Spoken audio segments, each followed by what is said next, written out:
పొద్దు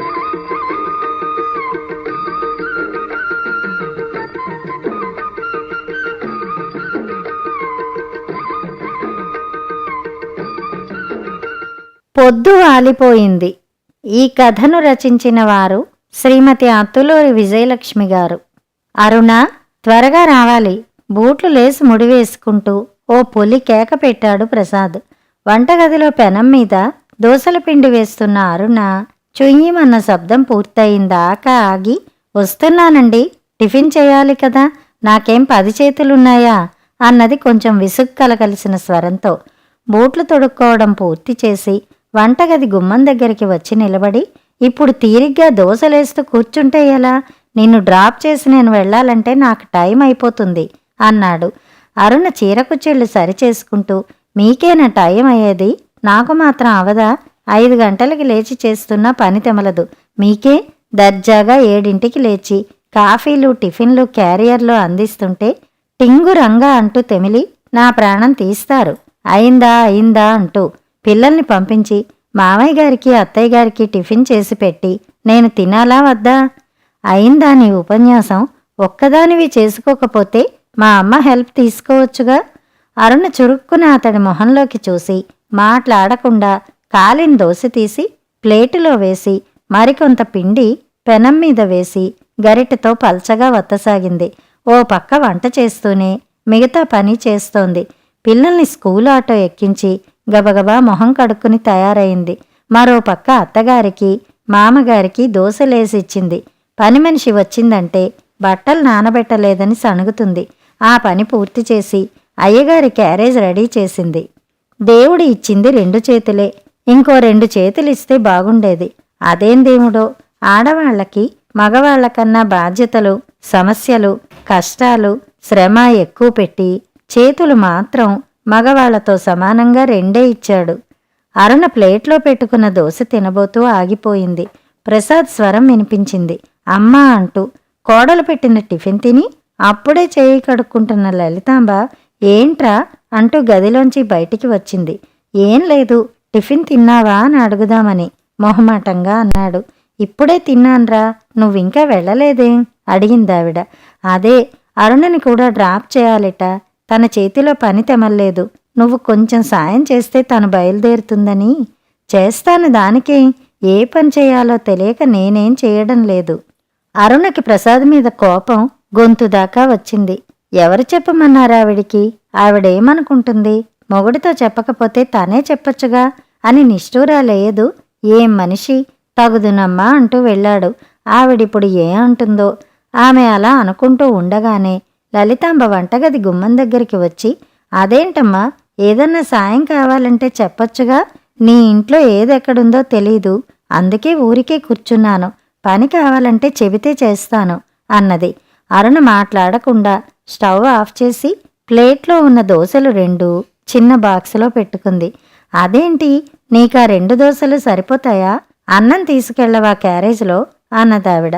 అన్నం క్యారేజీ సర్దుకున్నానండి, ఇప్పుడు టిఫిన్ తినే టైం లేదు, ఆయన వెళ్ళిపోతే నాకు బస్సు కూడా దొరకదిప్పుడు, 2 దోశలు ఆఫీస్కెళ్ళి తింటాను అంటూ హడావిడిగా బ్యాగ్ తీసుకుని భుజాన తగిలించుకుంటూ, మీకు మామయ్య గారికి డైనింగ్ టేబుల్ మీద అన్నీ సర్దేశాను, బియ్యం కడిగి కుక్కర్లో ఉంచాను, మీరు అన్నం తినబోయే ముందు స్టవ్ వెలిగించుకోండి, వేడిగా తినొచ్చు కదా, పని మనిషికి చెప్పండి బట్టలు సరిగ్గా ఉతకడం లేదు, సరిగ్గా ఉతకమన్నానని, లేకపోతే పని మానేయమనండి, వేరే మనిషిని చూసుకుంటామని.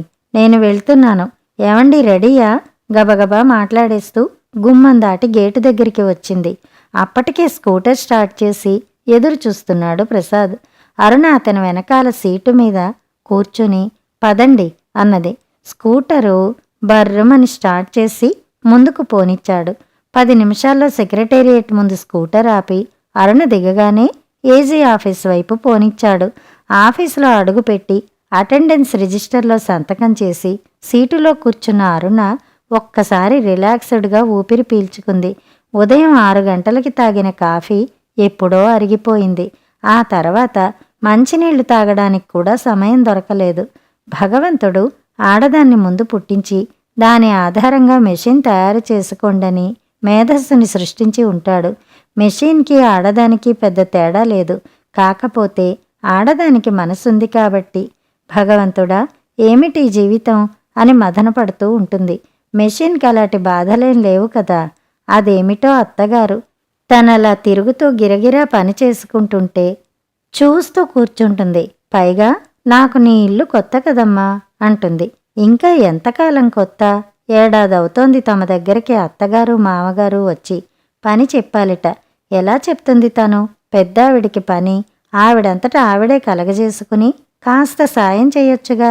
కనీసం అనన్యకి జడవేసి దానిని తయారు చేసి అనన్యకి ఆదిత్యకి క్యారేజ్ సర్ది స్కూలుకి పంపించడం చేయలేదా? ఆవిడికి పని చేయడం ఇష్టం లేదు.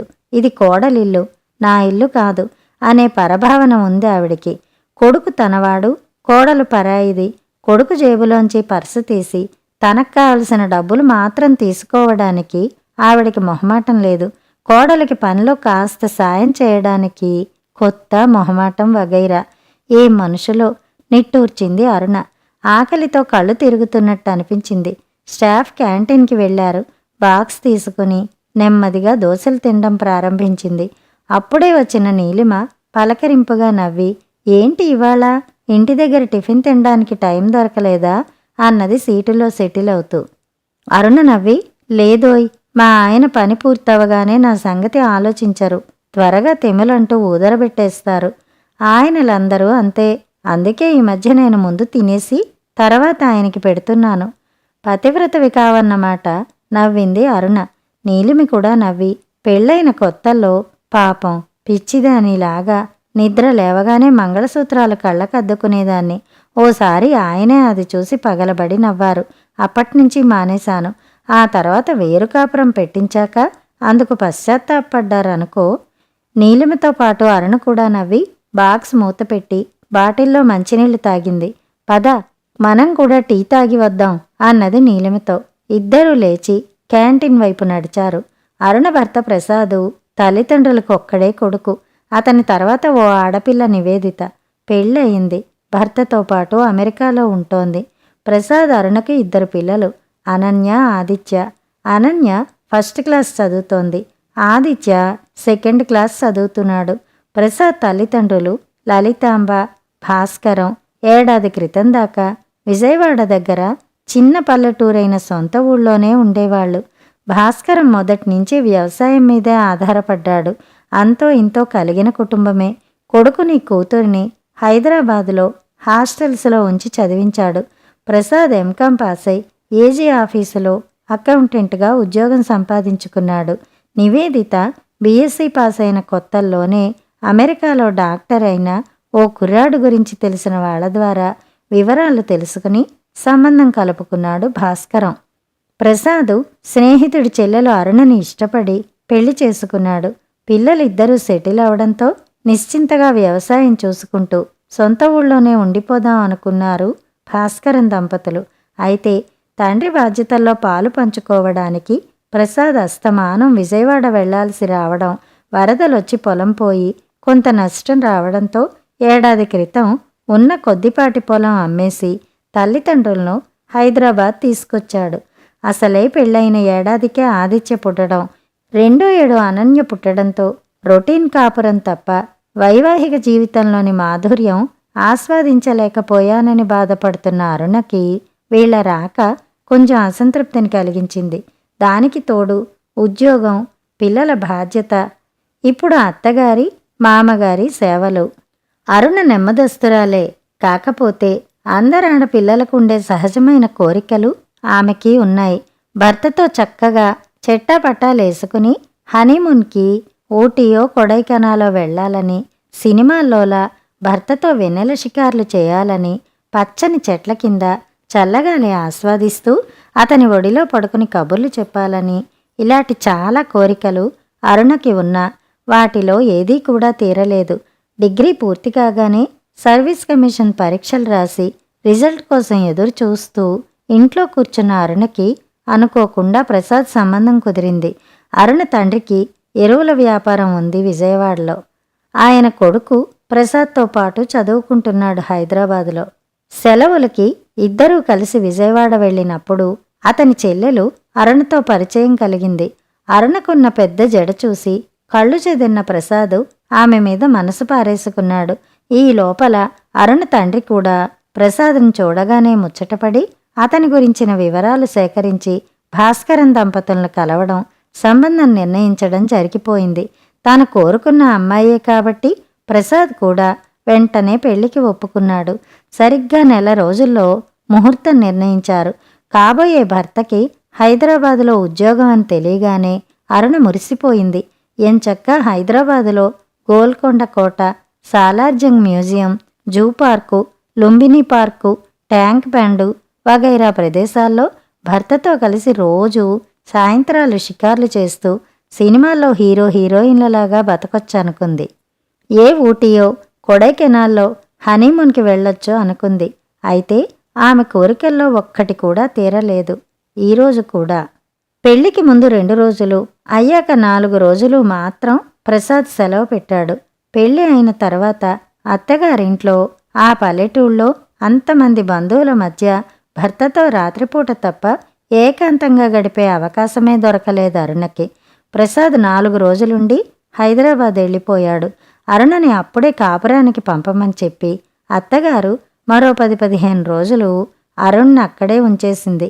అలా నెల రోజుల పాటు అత్తగారింట్లో ఉంటూ శనాదివారాలు మాత్రం ప్రసాద్ రావడం, ఏదో రొటీన్గా గడిపేయడంతో గడిచిపోయాయి. ఆ తర్వాత ప్రసాద్ ఇల్లు చూసి కాపురానికి తీసుకొచ్చేశాడు. అక్కడికి రాగానే పెళ్లి కాకముందు కాలక్షేపానికి రాసిన సర్వీస్ కమిషన్ పరీక్షల్లో అరుణకి సెలక్షన్ వచ్చి సెక్రటేరియట్లో క్లర్కుగా పోస్టింగ్ వచ్చింది. అరుణకి ఉద్యోగం చేయడం ఇష్టం లేకపోయినా ప్రసాద్ ఊరుకోలేదు. ఇంత మంచి ఉద్యోగం, అది కూడా గవర్నమెంట్ ఉద్యోగం, ఎంత అదృష్టమో తెలుసా? ఉద్యోగాలు లేక జనాలు గిలగిల తన్నుకుంటున్నారు. నువ్వేంటి గుమ్మం దగ్గరికి వచ్చిన అదృష్టం కాలదన్నుకుంటానంటావు? మాట్లాడకుండా జాయిన్ అవ్వు అంటూ వెంట పెట్టుకుని తీసుకెళ్లి జాయినింగ్ రిపోర్ట్ ఇప్పించాడు. వంట చేసుకోవడం, తినడం, ఆఫీస్కి వెళ్ళడం, అలసిపోయి ఇంటికి రావడం, రొటీన్ కాపురం. 5 నెలలు కాగానే వేవిళ్ళు ప్రారంభం కావడం, మళ్ళీ 10 రోజులు పుట్టింట్లో ఉండడం, ఇలా సాగిపోయింది. శని ఆదివారాలు వస్తే ప్రసాద్ తప్పనిసరిగా విజయవాడ తల్లిదండ్రుల దగ్గరకు వెళ్లాల్సిందే. జీవితంలో సారం లేనట్టు యాంత్రికంగా గడిచిపోయాయి 5 ఏళ్లు. 5 ఏళ్లలో 18 నెలలు చూలింత, 6 నెలలు బాలింతగా గడిచిపోవడం, మిగిలిన కాలం తల్లిగా, ఉద్యోగినిగా ఎక్స్ట్రా బాధ్యతల మీద పడ్డంతో కాపురానికి కొత్త పాత లేకుండా చాలా యాంత్రికమైపోయింది. చార్మినారు, గోల్కొండ, గండిపేట మ్యూజియం, కొడైకెనాల్, ఊటీ ఇవన్నీ ఎలా ఉన్నా నర్సింగ్ హోంలు, విజయవాడ ఇమిలిబస్ బస్ స్టేషను, సెక్రటేరియట్, మధ్య మధ్య 4-5 సినిమాలు మాత్రం భర్తతో కలిసి వెళ్ళింది. అరుణకి ఒక విషయం రూఢీగా తెలిసింది. ఇంక పిల్లలు ఎదిగి వాళ్ళు సెటిల్ అయితే తప్ప తన కోరిక తీరే అవకాశం లేదని. అత్తగారు అదో రకం మనిషి. ఆప్యాయంగా ఉంటున్నట్టుంటుంది, కానీ ఆప్యాయతలో నిజాయితీ ఉండదు. ఏదో పరాయిదాన్లా ఉంటుంది. అమ్మాయి, మీ మామగారికి కొంచెం కాఫీ కావాలిట, ఇవ్వనా? మీ మామగారికి కూరల్లో కొంచెం ఉప్పు కారం తగ్గించమ్మా, నాకెలా ఉన్నా పర్వాలేదనుకో. అరుణ, నీ కొడుకు మామగారి కళ్ళద్దాలు విరగ్గొట్టాడమ్మా, ఇంత అల్లరేంటి? కొంచెం అదుపులో పెట్టుకోవచ్చుగా. మొక్కగానే వంచాలమ్మా పిల్లల్ని, ఆనక ఎందుకు పనికి రాకుండా పోతారు. ఇలా ఎవరో పరాయి వాళ్లతో మాట్లాడుతున్నట్టు అంటి ముట్టకుండా ఉంటుంది. వాళ్ళు గదిలోంచి త్వరగా బయటికి రాదు. అప్పుడప్పుడు అరుణకి విసుగొస్తుంది. ఏమిటీవిడా ఈ వయసులో శోభనం పెళ్లి కూతుర్లా గదిలోంచి రాదు, చీటికి మాటికి పిలవాలంటే తనకే చిరాగ్గా ఉంటుంది అనుకునేది. ప్రసాద్ మాత్రం అమ్మకి చెప్పొచ్చుగా, అమ్మతో వంట చేయించవచ్చుగా, అమ్మని అడగవచ్చుగా అంటూ తనకి సలహాలు ఇస్తుంటాడు. ఎలా చెప్తుంది తను? ఆవిడలా అంటి ముట్టనట్టు ఉంటుంటే ఆవిడంతటా ఆవిడగా, నువ్వు ఆఫీస్కి వెళ్ళాలిగా అమ్మా, వంట నేను చేస్తాలే అంటే వంటగది ఆనందంగా ఆవిడ చేతిలో పెట్టగలదు తను. సాయంత్రం తనింటికి వెళ్ళేటప్పటికి ఏ పకోడీలో చేసి కాఫీ కాచి వాళ్ళింత తిని తనకు ప్రసాద్కి పెడితే ఎంత హాయిగా ఉంటుంది అని ఎన్నోసార్లు అనిపిస్తుంటుంది. కానీ అరుణ గుమ్మంలో అడుగు పెట్టగానే, వచ్చావా, 5 ఎప్పుడవుతుందా అని చూస్తున్నారు మీ మామగారు, కాస్త కాఫీ కాచివ్వమ్మా అంటుంటుంది. ఓ రోజు చిరాకు పుట్టి అన్నది అరుణ, అదేంటత్తయ్య, కాఫీ తాగేసేయకపోయారా? నా కోసం ఎందుకు ఎదురు చూడ్డం? ఏమోమ్మా, డికాషన్ ఉందో లేదో చూడలేదు. అరుణకు ఒళ్ళు మండింది. డికాషన్ ఉందో లేదో చూసుకుని లేకపోతే వేసుకోవచ్చుగా, ఏమిటీవిడా అనుకుని, మీరెందుకు మొహమాట పడతారు? 3ంటికి మీకు కావలసిన కాఫీయో టీయో తాగేయండి అన్నది నిక్కచ్చిగా. ఆయన కాఫీ కోసం తను 5ంటికల్లా ఇంటికి రావాలంటే కుదరద్దు అనుకుంటూ అప్పటినుంచి వాళ్ళిద్దరూ తాగేసి కూర్చుంటున్నారు. ఇంటికి వెళ్ళి డికాషన్ చూస్తే ఉండదు. ఉన్న డికాషన్ వాళ్ళు కలుపుకుని తాగి ఊరుకుంటారు. మళ్ళీ వేయొచ్చుగా. ఆ విషయం మాత్రం అరుణ చెప్పలేకపోయింది. చెప్పాలనిపించలేదు. ఆవిడకా మాత్రం తెలీదా అనుకుని ఊరుకుంది. అరుణ నిట్టూర్చింది. ఛీ, ఏం జీవితం! ఇలాంటి బాధలేవీ లేని ప్రసాద్ మాత్రం పూల రంగడిలాగా హాయిగా ఉంటాడు. అరుణ ఏదన్నా చెప్పబోతే, జీవితం అంటే ఇలాంటివి తప్పవు, అడ్జస్ట్ అవ్వాలి అంటాడు. ఎంతకాలం ఈ అడ్జస్ట్మెంటు? మరోసారి అలా అనుకుని పనిలో పడింది అరుణ. అరుణ, ఎల్టీసీ అప్లై చేయవా అడిగింది నీలిమ. ఎల్టీసీనా? అరుణ కళ్ళు మెరిశాయి. అవును, అప్లై చేయవచ్చుగా.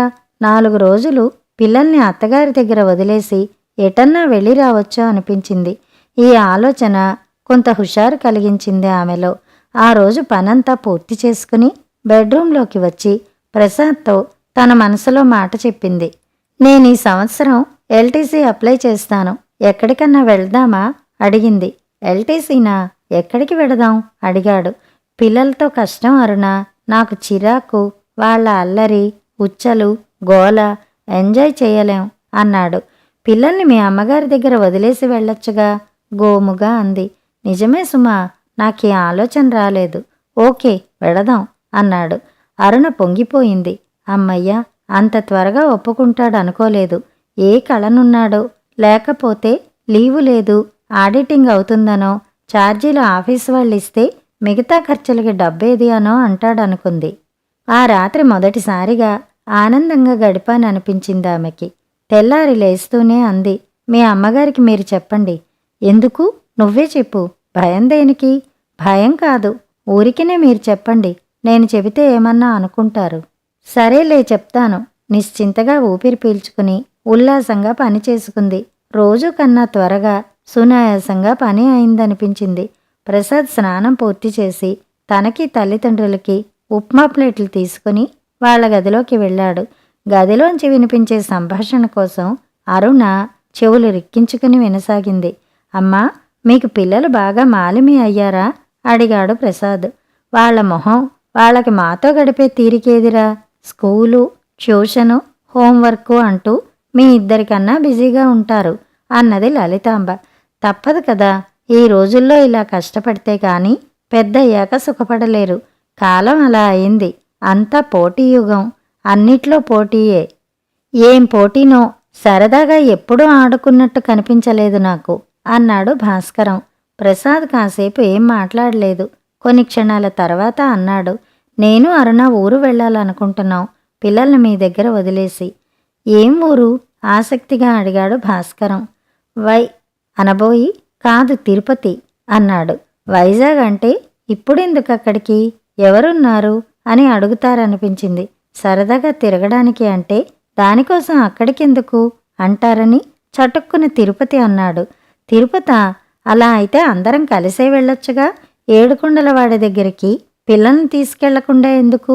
పైగా మీ నాన్నగారు కూడా చాలా కాలమైంది తిరుపతి వెళ్ళి, ఓసారి వెళ్ళి రావాలని నిన్ననే అన్నారు కూడాను. జడ వేసుకుంటున్న అరుణ చేతిలో దువ్వెన జారిపడింది. దానితో పాటే ఉత్సాహంగా గంతులేస్తున్న ఆమె కూడా జారిపడినట్టు అనిపించింది. ఆవిడ మాటలకి ప్రసాద్ ఏం జవాబు చెప్పాడో వినిపించలేదు. ఆ తర్వాత మామూలుగా అతని వెనకాల స్కూటర్ ఎక్కి ఆఫీస్ దగ్గర దిగిపోయింది. కానీ అతను కానీ ఆమె కానీ దారిలో ఈ సంగతి ఏమీ మాట్లాడుకోలేదు. ఆ రోజు అప్లికేషన్ ఇవ్వాలనుకున్న అరుణ ఇంక దాని గురించి ఆలోచించలేదు. ఒక్క రాత్రే వస్తుంది మధురమైన కల, అది కాసేపే. మధురంగా ఉంది కదా అని ఇంకాసేపు పడుకుంటే కల కంటిన్యూ అవుతుందా?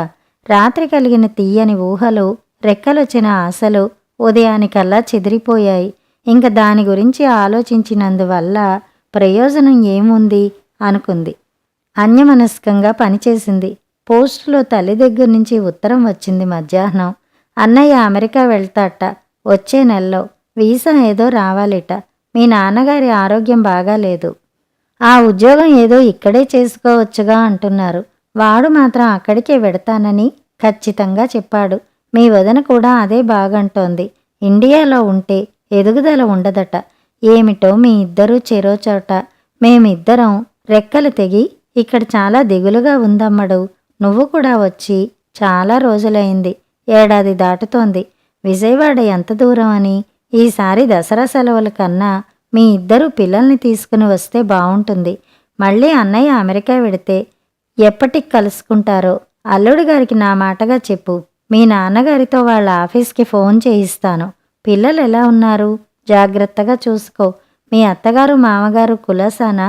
పెద్దావిడ నీకు కాస్త అండగా సాయంగా ఉన్నారని అనుకుంటాను. పేలవంగా నవ్వుకుంది అరుణ. అందరూ నీలా ఉంటారమ్మా అనుకుంది. అరుణ తల్లి సుశీల చాలా నెమ్మదస్తురాలు. తండ్రి కొంచెం మూర్ఖుడు. ఆయనతో ఇంతకాలంగా నెట్టుకొస్తూ కాపురం చేస్తోందంటే ఆవిడ ఎంత ఉత్తమురాలో అనిపిస్తుంది ఎవరికైనా. ఆవిడ నెమ్మదే అరుణకు కూడా వచ్చింది.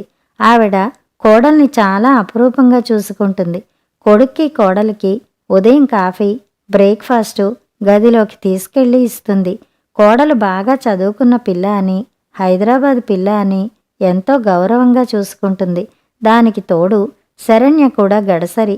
తల్లిదండ్రులకు ఒక్కతే కూతురు. పుట్టింట్లో ఎంతో గారాభం. యువతల పుల్ల తీసి అవతల పెట్టే అవసరం లేకుండా పెరిగింది. శరణ్య తండ్రి ఎలక్ట్రిసిటీ బోర్డులో ఇంజనీరు. హైదరాబాదులో బంజారా హిల్స్లో 30 లక్షల విలువ చేసే బంగళా ఉంది. బోలెడంత ఆస్తి సంపాదించాడు. అనుకోకుండా తన దగ్గరికే జూనియర్ ఇంజనీర్గా ఇంటర్వ్యూకి వచ్చిన హరీష్ని చూసి, అతని తెలివితేటలు చక్కదనం చూసి మెచ్చి ఉద్యోగంతో పాటు పిల్లని కూడా ఇచ్చాడు.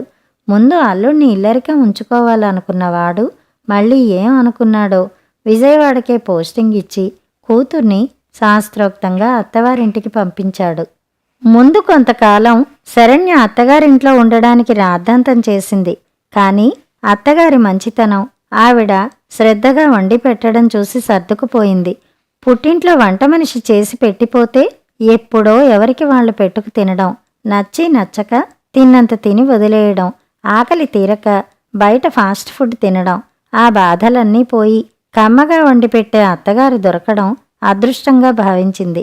పెద్ద ఇల్లు, సపరేటుగా గది, అత్తగారి మంచితనం, భర్త అనురాగం, ఉన్న ఒక్క ఆడబడుచు దూరంగా ఉండడం, మామగారు ఇల్లు పట్టించుకొని మనిషి. ఇంకా అక్కడ ఉండడానికి ఆ అమ్మాయికి అభ్యంతరం కనిపించలేదు. ఎటొచ్చి తన బతికే ఇలా అయింది. హైదరాబాద్ హైదరాబాద్ అంటూ మురిసిపోయింది. ఏముంది ఈ హైదరాబాదులో? విరక్తిగా అనుకుంది అరుణ. అమ్మా నాన్న కూడా వస్తారట. ఏం చేద్దాం అన్నాడా రాత్రి ప్రసాద్. వాళ్ళు వస్తానన్నది తిరుపతికి, కానీ మనం వెళ్ళేది వైజాగ్ కదా. వైజాగ్ అంటే ఎందుకు ఏమిటి అని 1,00,000 ప్రశ్నలు వేస్తారని తిరుపతి అని చెప్పాను. నాకేం తెలుసు? ప్రయాణం క్యాన్సిల్ అయిందని చెప్పండి. ఎందుకులే అరుణ, వెళ్ళొద్దాం. భగవంతుడి దర్శనానికి వెడితే తప్పేముంది? ఈసారి నా ఎల్టీసీ పెట్టుకుని చక్కగా ఢిల్లీ, ఆగ్రా, హరిద్వార్ అన్నీ చూసొద్దాం. నాకు ఆల్ ఇండియా వెళ్ళే అవకాశం ఉందిగా, సెంట్రల్ గవర్నమెంట్ ఎంప్లాయీని. అరుణ మాట్లాడలేదు. పిల్లల్ని తీసుకెళ్లడానికి విసుగు అనిపించే ఈయనకి ఆ ముసలాళ్ళని తీసుకుని ఎలా వెళ్లాలనిపిస్తుంది అనిపించింది. మాట్లాడమే. ఆమె చుబుకం పట్టుకుని తన వైపు తిప్పుకుని అడిగాడు. ఏం మాట్లాడను? పెళ్ళైన దగ్గర్నుంచి మీతో కలిసి సరదాగా హాయిగా అనేక చోట్లకి వెళ్లాలని కళ్ళ కన్నాను. ఒక్కటి కూడా తీరలేదు. మొట్టమొదటిసారిగా చిన్న కోరిక కోరాను. ఇది కూడా తీరదా? శని ఆదివారాలు వాళ్ల కోసమే ఖర్చు పెడతారు. సెలవు రోజులన్నీ వాళ్ల కోసమే. నాతో 4 రోజులన్నా ఏకాంతంగా గడపాలని మీకెందుకుండదో నాకు అర్థం కాదు. అబ్బా, జీవితం అప్పుడే అయిపోయిందా ఏమిటి? ఇంకా బోలెడు జీవితం ఉంది. తర్వాత వెడదాం అన్నాగా కొంచెం విసుగ్గా అన్నాడు. అరుణ నిట్టూర్చింది. జీవితంలో అయిపోయిందో ఇంకా ఉందో ఎవరికి తెలుసు? ఏ క్షణాన ఏం జరుగుతుందో తెలియని నీటి బుడగ లాంటిది జీవితం. నిజానికి జీవితం చాలా సుదీర్ఘమైంది అంటారు, కానీ చాలా చిన్నది. ఈ చిన్న జీవితంలో అమాయకత్వంతో కొంత, అసహాయతతో కొంత, బాధ్యతతో కొంత, అనారోగ్యంతో కొంత గడిచిపోతే మిగిలింది ఎందుకు పనికి వస్తుంది? కృష్ణ రామ అనుకోవడానికి తప్ప ఈ వాస్తవం తెలుసుకోలేని వాళ్ళు ఎప్పటికప్పుడు ఇంకా ముందు ముందు బోలెడు జీవితం ఉంది అంటూ అనేక పనులు, సుఖాలు, ఆనందాలు వాయిదా వేస్తుంటారు. చివరికి ఏమవుతారో మీ ఇష్టం అంటూ పక్కకి తిరిగి పడుకుంది అరుణ. ఎల్టీసీ నాకు, పిల్లలకి మాత్రమే ఇస్తారు. మీరు అవైల్ చేసుకోకపోతే మీకు ఇస్తారు. మీ అమ్మకి నాన్నకి ఇవ్వరు. కొంచెం విసురుగా అంది. సరే అయితే నువ్వు అప్లై చేయకు, నేను చేస్తాను. నాకైతే మా అమ్మకి నాన్నకి కూడా ఇస్తారు. కనీసం ఛార్జీలన్నా కలిసి వస్తాయి. మరి ఆగ్రా, ఢిల్లీ అవన్నీ ఎప్పుడు పెడదాం? చురుగ్గా అడిగింది. కొన్ని క్షణాల క్రితం వాగ్దానం చేసి మళ్ళీ తిరుపతికి అప్లై చేస్తానంటున్న భర్త ముఖంలో భావాలు వెతుకుతూ నెక్స్ట్ షెడ్యూల్లో వెళ్ళొచ్చుగా పక్కకి ఒత్తిగిల్లాడు. అంటే మళ్ళీ 4 సంవత్సరాల తర్వాత అన్నమాట. బరువుగా కళ్ళు మూసుకుంది. ప్రసాద్ మన్నాడు ఆఫీసు నుంచి వస్తూ వస్తూ టికెట్లు బుక్ చేయించుకొచ్చాడు. 4 రోజుల్లో ఇంటిల్లిపాది తిరుపతి బయలుదేరారు. ఆ రోజు సెకండ్ సాటర్డే. అరుణ సోమవారం నుంచి బుధవారం దాకా లీవ్ పెట్టింది. ఆ రోజు సాయంత్రం వెంకటాద్రికి బయలుదేరాలి. సూట్ కేసులో చీరలు, ప్రసాద్ బట్టలు, పిల్లల బట్టలు సర్దుతోంది అరుణ. అనన్య తన టెడ్డీబేర్ తీసుకొచ్చి మమ్మీ ఇది కూడా సూట్ కేసులో పెట్టు అంది. ఇదేందుకే, ఉన్న లగేజ్ సరిపోకనా తీసి పక్కన పెట్టేసింది Aruna. I want my monkey, I want my monkey అంటూ గొడవ చేస్తూ ఏడుపు మొదలుపెట్టింది అనన్య. అబ్బబ్బా ఏమిటా ఏడుపు, చంపుతాను, నోర్ముయ్ కసిరింది. I won't come with you. Ananya విసురుగా మంకీ బొమ్మ తీసుకుని బయటికి పరిగెత్తింది. హాల్లో ఆదిత్య, ప్రసాద్ కూర్చుని వీడియో గేమ్స్ ఆడుకుంటున్నారు. అనన్య ప్రసాద్ భుజం మీద వాలి గారాలు పోతూ అంది. డాడీ, నా మంకీ బొమ్మ తీసుకెడతానంటే మమ్మీ వద్దంటోంది. Bad mummy. ఊరికి వెళ్తూ బొమ్మలెందుకు తల్లి, నచ్చ చెప్పాడు భాస్కరం. బయలుదేరే రోజు పులిహార, పూరీలు చేయటం, సామాన్లు సర్దడం, పిల్లలకు కావాల్సిన చిరుతిళ్ళు, ఎమర్జెన్సీ మెడిసిన్స్ తీసుకోవడం వగైరా దగ్గర నుంచి తిరిగి వచ్చిందాకా ప్రసాద్తో 1 గంట కూడా ఏకాంతంగా గడిపే అవకాశం రాలేదు అరుణకి. తిరిగి హైదరాబాద్ చేరేటప్పటికి ఒళ్ళంతా పచ్చి పుండులా అయింది.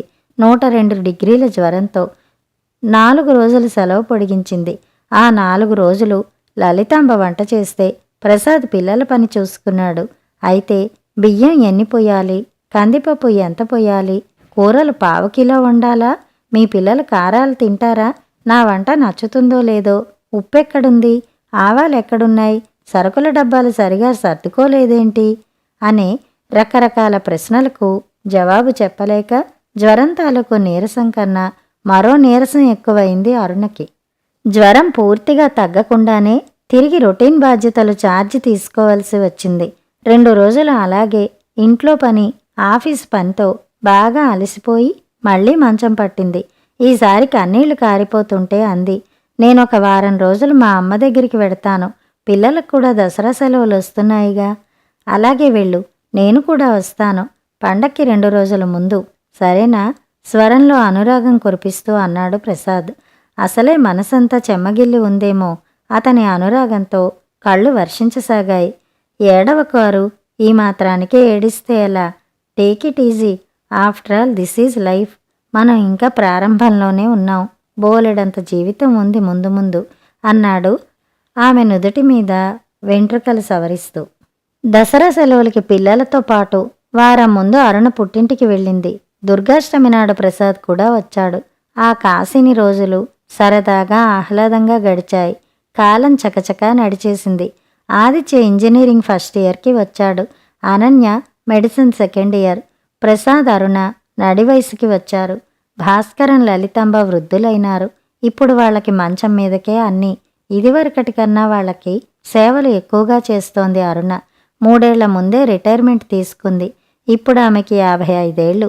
వెనక్కి తిరిగి చూసుకుంటే తన జీవితంలోని మాధుర్యం ఏం అనుభవించిందో ఆమెకే తెలియటం లేదు. ఇప్పుడు అన్నిటికీ నిర్లిప్తంగా అయిపోయింది. పిల్లలు సినిమాకి వెళ్దామన్నా నాకు ఓపిక లేదు, మీరు వెళ్ళండి అంటోంది. మరో 4 ఏళ్లు గడిచాయి. అత్తగారు, మామగారు ఒకరి తర్వాత ఒకరు కాలం చేశారు. అనన్య తన క్లాస్మేట్ శ్రీహర్షను ప్రేమించింది. ఆ అబ్బాయినే ఇచ్చి కన్యాదానం చేశారు అరుణా ప్రసాద్. ఆదిత్య కూడా తన క్లాస్మేట్ని ప్రేమించి ఆమెనే చేసుకుంటానన్నాడు. ఆ అమ్మాయి కన్నడ అమ్మాయి అయినా కాదనడానికి కారణం కనిపించక ఆదిత్య పెళ్లి కూడా చేసేశారు. ఇప్పుడు అరుణా ప్రసాద్ పెద్దవాళ్ళయ్యారు. ఇద్దరూ రిటైర్ అయ్యారు. అనన్య ఆమె భర్త సొంతంగా క్లినిక్ పెట్టుకున్నారు. ఆదిత్య ఇన్ఫోటెక్లో సాఫ్ట్వేర్ ఇంజనీర్గా జాయిన్ అయ్యాడు. అతని భార్య గోపిక సత్యం కంప్యూటర్స్లో చేరింది. వాళ్ళిద్దరూ హైటెక్ సిటీకి దగ్గరగా మంచి ఫ్లాట్ అద్దెకి తీసుకుని విడిగా వెళ్ళిపోయారు. ఇంతకాలం ఇంటి నిండా జనంతో కళకళ్లాడిందేమో. ఇప్పుడు ఇద్దరే ఉంటే బోసిగా ఉంది ఆమెకి. ఆ రోజు ఆదివారం ప్రసాద్కి కాఫీ కల్పించి తాను కప్పు తీసుకుని పెరట్లో తిరుగుతూ అడ్డదిడ్డంగా పెరడంతా తుప్పల్లా పెరిగిపోయిన మొక్కల్ని చూస్తూ కాఫీ తాగడం పూర్తి చేసి మొత్తం గడ్డి మొక్కలన్నీ పీకేస్తోంది అరుణ. అరుణ కనిపించకపోవడంతో వెతుక్కుంటూ వచ్చిన ప్రసాదు ఆమె దగ్గరగా నడిచి భుజం మీద చేయి వేసి ఆప్యాయంగా అన్నాడు. ఇంతకాలం పని పని పని, క్షణం తీరిక లేకుండా పని, బాధ్యతలు. ఇప్పుడు ఇంత ఖాళీ సమయం ఏం చేయాలో తెలియటం లేదు కదూ. అరుణ నవ్వింది. తెలియకే, చేయదలుచుకుంటే బోలెడు పని ఉంది. చూడండి చిక్కుడుపాదు ఎలా అయిందో. గులాబీ కొమ్మలు కట్ చేసి ట్రిమ్ చేయాలి. మల్లెపందిరి చూసారా, పడిపోయింది. కర్రలు సరిగా పాతి సరిచేయాలి. ఆ పిచ్చి మొక్కలన్నీ పీకేయాలి. నీళ్లు సరిగా పెట్టడం లేదు. ఇప్పటి నుంచి రోజు క్రమం తప్పకుండా నీళ్లు పోయాలి, మందులేయాలి. అబ్బో, బోలెడు పనుందే, ఆశ్చర్యంగా అన్నాడు ప్రసాద్. మన పిల్లల బాధ్యతలు తీరిపోయాయి, కానీ ఈ పసిపిల్లల బాధ్యత మన మీద ఇంకా ఉంది, ఎప్పటికీ ఉంటుంది అంది అరుణ చిక్కుడుపాదు నుండి ఎండిపోయిన ఆకులు తీస్తూ. ఆమె చేస్తున్న పని తదేకంగా చూస్తూ 15 ఏళ్ల క్రితం ఆమె కోరిన కోరిక గుర్తు తెచ్చుకున్నాడు ప్రసాద్. ఆమె కోరిక చాలా చిన్న కోరిక. తను తీర్చగల స్తోమత ఉండి కూడా తీర్చలేకపోయాడు. కారణం ఒక్కటే, ఎప్పటికప్పుడు మీద పడుతున్న రకరకాల బాధ్యతల ఒత్తిడి. అటు కన్నవాళ్ల మనసు కష్టపెట్టలేక, ఇటు భార్యని సంతోషపెట్టలేక నలిగిపోయాడు. అరు, వైజాగ్ వెడదామా అడిగాడు. అరుణ ఆశ్చర్యంగా అడిగింది. ఇప్పుడా? దేనికి? అవును, దేనికి? ఆమె కాకతాళీయంగానే అన్నా అలా అనడంలో అతనికి వెటకారంగా అనిపించినట్టు అనిపించింది. దేనికి? ఇప్పుడెళ్ళి ఏం చేద్దాం అని అడుగుతున్నట్టే అనిపించింది. అదే అరకు, బొర్రా గుహలు. పక్కున నవ్వింది. ఈ వయసులో బొర్రా గుహలు చూడగలమనేనా? ఏమేంటండి, అవన్నీ ఎక్కాలి దిగాలి, ఎక్కాలి దిగాలి. చాలా కష్టం. నాకు మోకాళ్ళ నొప్పులు వచ్చేశాయి, మీకు బీపీ వచ్చింది. ఉసూరు మంది ప్రసాద్కి. అంతేనా? తనింకా ముసలివాడైనట్టేనా? ఇదివరకులా చలాకీగా ఉండలేరా ఇద్దరు? పోనీ అరకు వెళ్దాం. నాకు ఆ రోజు నువ్వు అడిగింది గుర్తుందరునా? ఇప్పుడు వెళ్దామా? మనకింకా అడ్డేముంది అన్నాడు జాలిగా. అరుణకు కూడా అనిపించింది. అవును, ఇప్పుడు అడ్డేముంది, హాయిగా తిరగవచ్చు. తిరుగుతుంటే అదే వస్తుంది ఓపిక. అలాగే వెడదాం అంది.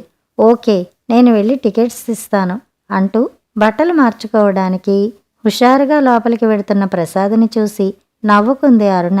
వచ్చే శనివారం వాళ్ళు వైజాగ్ వెళ్ళడానికి టికెట్స్ దొరికాయి. ఇద్దరూ 10 ఏళ్ల వయసు తగ్గిపోయినట్టు హుషారుగా ఏర్పాట్లు చేసుకోసాగారు. వైజాగు, అట్నుంచి అరకు, సింహాచలం, భీమిలి, విజయనగరం, అరసవెల్లి మొత్తం ప్లాన్ గీశాడు ప్రసాద్. కొంచెంగా జంతికలు, కజ్జికాయలు చేసింది అరుణ. ఇద్దరు చెరో సూట్ కేసులో బట్టలు సర్దుకున్నారు. సెపరేట్ బ్యాగులో టూత్ బ్రష్లు, పేస్టు, దువ్వెన, పౌడరు, సబ్బు, సర్ఫు, మైసూర్ శాండిల్ సోప్సు, ఇద్దరి మందులు అన్నీ సర్దుకున్నారు.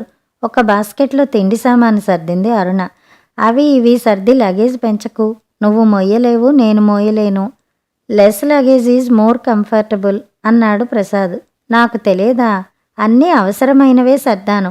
ఇవి కూడా లేకపోతే ఎలా అంది అరుణ. సాయంత్రం 7:30కి ట్రైను. అరుణ ఇల్లంతా నీటుగా సర్ది స్నానానికి వెళ్ళింది. ప్రసాద్ రెడీ అయి కూర్చున్నాడు. అరుణ స్నానం చేసి గంజి పెట్టి ఇస్త్రీ చేసిన గులాబీ రంగు పూలున్న తెల్లచీర కట్టుకుని పౌడర్ రాసుకుని జడలో మల్లెపూలు పెట్టుకుని గుమగుమలాడుతూ వచ్చింది. ప్రసాద్ను చూసి పిల్లలకి ఫోన్ చేసి చెప్పారా అడిగింది. ఇప్పుడు చేస్తాను అంటూ ఫోన్ కోసం లేస్తుండగానే ఫోన్ రింగ్ అయింది. నీ కూతురో కొడుకో 100 ఏళ్ల ఆయుష్. అంటూ రిసీవర్ తీసుకుని హలో అన్నాడు ప్రసాద్. అవతల నుంచి అనన్య స్వరం నీరసంగా వినిపించింది. అమ్మ ఉందా నాన్న? ఆ ఉందమ్మా. మేము అతనేదో చెప్పబోతుంటే మధ్యలోనే అంది అనన్య. అమ్మకివ్వు నాన్న, నీతో మాట్లాడుతుందట అంటూ అరుణకిచ్చాడు ఫోను. చెప్పు తల్లి, అరుణ ఆప్యాయంగా అంది.